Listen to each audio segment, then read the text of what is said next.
Oo, masaya naman at talagang yung pagtanggap sa atin ng mga constituents natin dito sa ating lungsod ng Pasig ay talaga namang napakainit at talaga nakakapawi ang pagod. Bale, may tanong ko lang po, ano po ba yung plano nyo o mga plano nyo gawin sa gaganapin nga po ng huling pangangampanya po? Yes, sa huling araw naman, wala namang special na kami gagawin. As usual lang, kung ano yung ginagawa namin from day one, ganoon din naman yung hanggang matapos. Mensahe na lang po para sa mga Pasigueño. Yes, sa mga kapwa ko Pasigueño, sana kayo na pong bahala sa buong grupo ng Giting ng Pasig. Vote straight po tayo at kita-kita po tayo. Kami very excited na sa pagsaservisyo po para sa atin, lungsod. Asahan po ninyo yung aking pong eksperyensya sa national government. Pilitin po natin na magawa po natin ang mga programa para sa ating lokal na pamahalaan. Sa harapan sa minigawin ng few minutes, magsalubay ang ating focus. Kasama ang volunteer, hindi yung pasok siyempre sa gawin ng ating mayor, Mayor Vico Soto. At mga kasama surprise mayor, Pwede sa Roskin, sa isang astig ng Pasig, Congressman Herman Romulo. At siyempre mga kasama din po natin ang ating mga magigiting na konsihal.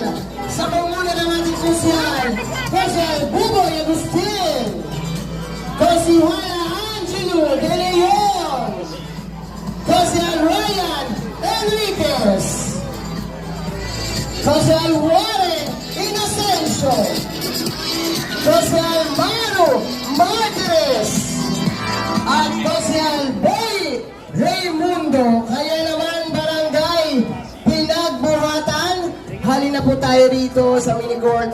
A few minutes, mag-start po tayo ng ating caucus kasama ang buong team Giting ng Pasig. Alam nyo, napakasayang kasama ang Team Giting. Kasi way back 3 years ago, tumatakbo po ako pero iba talaga ang Team Giting pagkasama mo. Nagbibitbitan, nagtutulungan at nandyan yung pagmamahalan ng bawat isa. Konsi, ano naman po yung plano nyo sa darating nga po ng huling pangangampanya na gaganapin nga po bukas? Ano po yung mga naiisip nyo na gawin bago nga po itong eleksyon? Alam mo, bukas, pinapasa Diyos ko na. Kasi everyday talagang nagdadasal na lang ako. Diyos ng bahala, siya naman nakakaalam talaga ano ang magiging kalabasan ng lahat. Konsi, mensahe na lang po para sa bawat Pasigueño. Sa lahat ng mga taga-Pasigueño, especially District 2, nananawagan po ako sa inyo na sana subukan nyo at pagbigyan nyo ang Warren Inocencio. Kasi edukasyon lang naman lagi ko sinasabi at saka senior citizen. Edukasyon sapagkat tayo po may school. Alam na alam natin ang pagpatakbo ng mga pagdating sa pag-aaral ng mga bata. No? Senior sapagkat tayo senior na rin. No? Kaya related lagi sa buhay natin. Hindi yung invento lang. No? May gusto pa po ba kayo dagdag? Maraming salamat sa vlog ng Pasig. Thank you sa opportunity na pinagbigyan nyo ako, pinaunlakan. At maraming salamat. Magandang araw po sa ating lahat. At panawagan ko, sana sa Lunes, pumunta tayo, bumoto. Let's exercise our rights. Maraming salamat. Maraming salamat.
ngayon.